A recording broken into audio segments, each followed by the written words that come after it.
What's up guys, going to be making a quick general guide for Wukong's runes and also his build. So let's start off in a precision tree. These keystones kind of suck on Wukong, especially these two.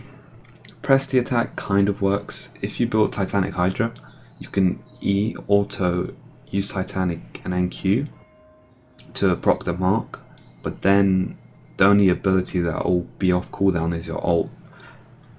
So it's just really not that great. Doesn't synergize well with Wukong. So primary tree, don't go precision.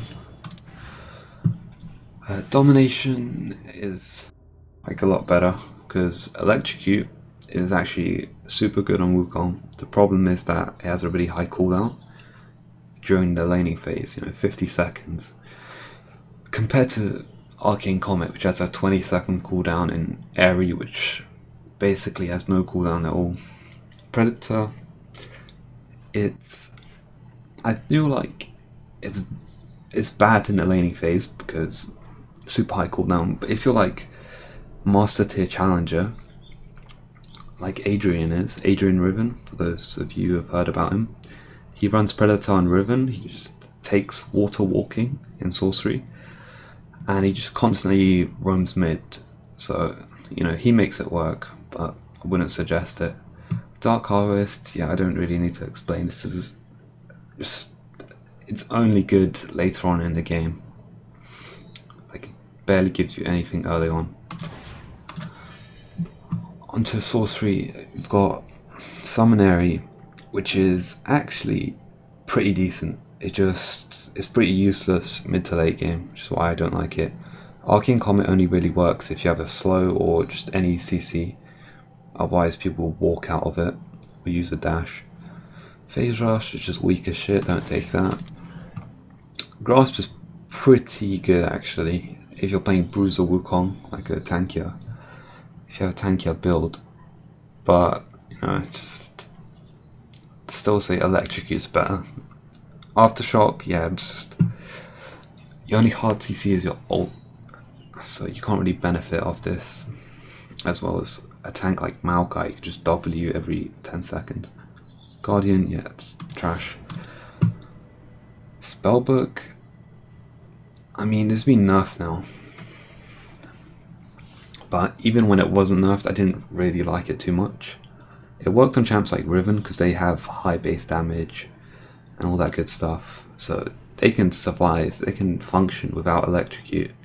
But when I took it on Wukong, I just felt like I was sacrificing damage from Electrocute just so I can have a lower cooldown flash and swap out Ignite for TP. I just didn't like it that much. Yeah, just not good, not too good. So that leaves us with Electrocute.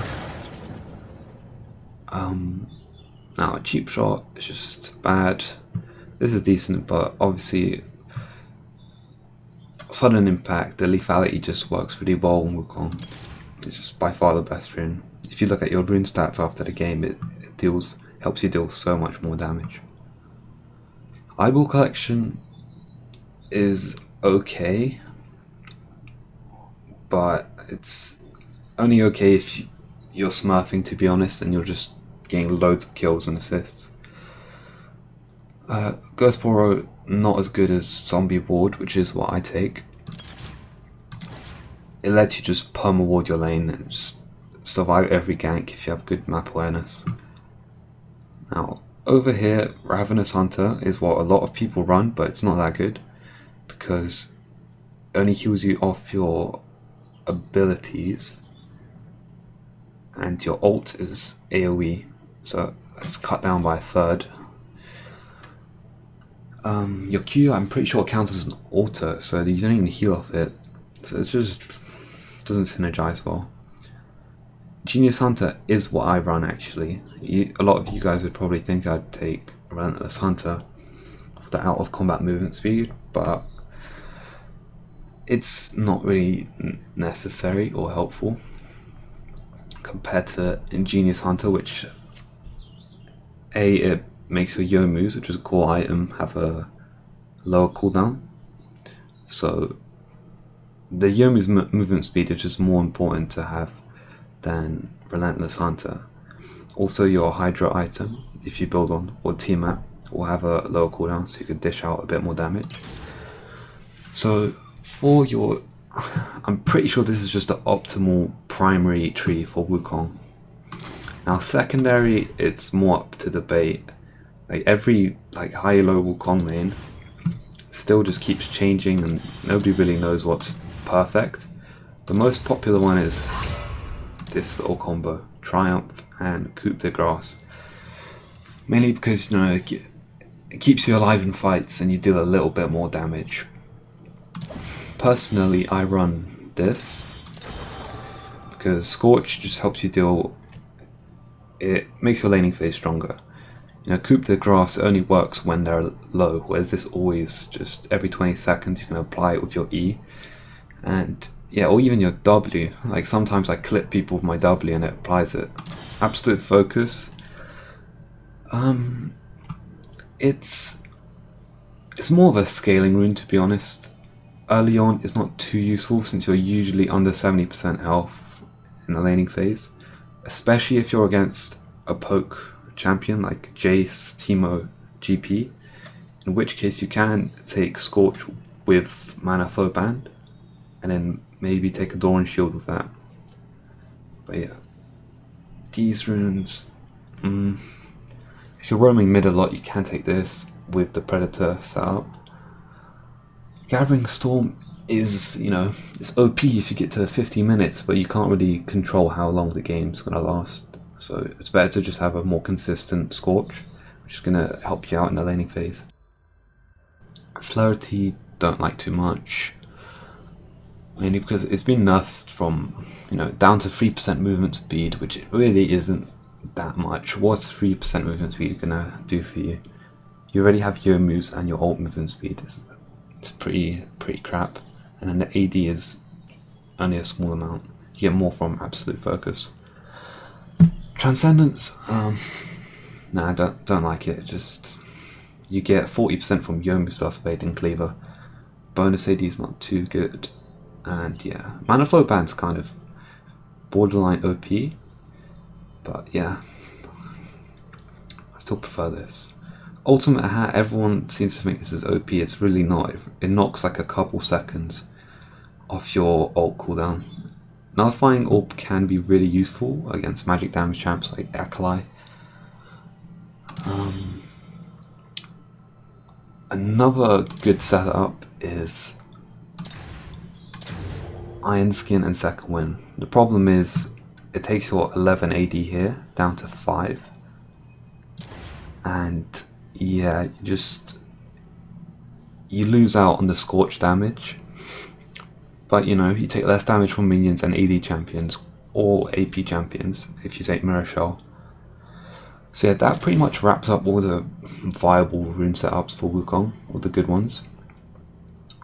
People used to run Stopwatch and Boots, but now they've been put in the same line.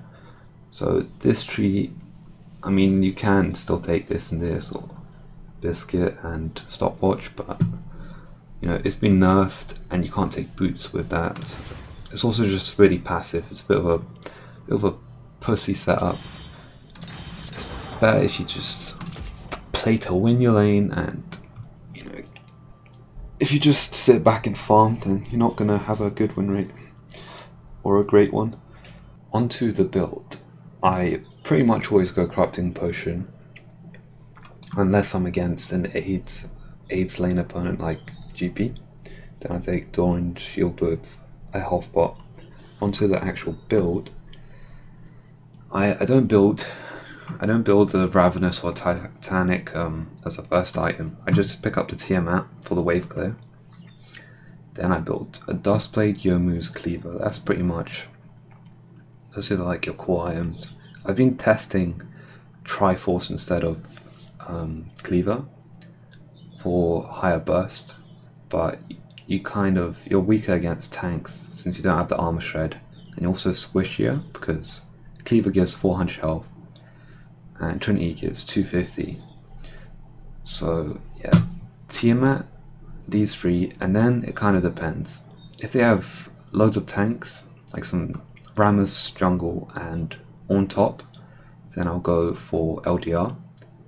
If they have some Giga healers, like some freaking Soraka and Vlad, then yeah, you definitely want to get a Mortal Reminder. Get Executioner's first item if you're against Vlad. And GA, you get that. If you're against a heavy AD team and they don't have many tanks, then GA is really good. That'll be that'll be 5 items, and then your boots will be the 6th item. So you finish your Ravenous Hydra after Cleaver, and when finishing it, I suggest getting a pickaxe over Vampiric Scepter unless you're fed, because Vampiric Scepter helps with it.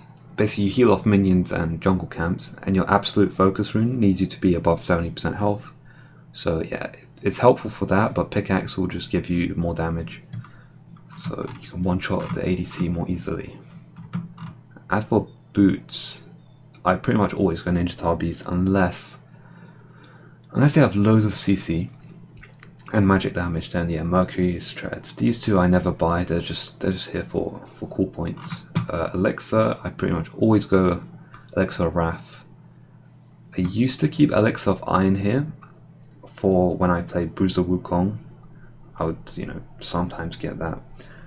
But in a ranked game, I nearly misclicked on the Elixir of Iron, so I would have lost 500 gold. And yeah, you can't refund elixirs. So yeah, that pretty much wraps up the runes and the build. Hopefully I helped you guys out, and yeah, good luck in your ranked games.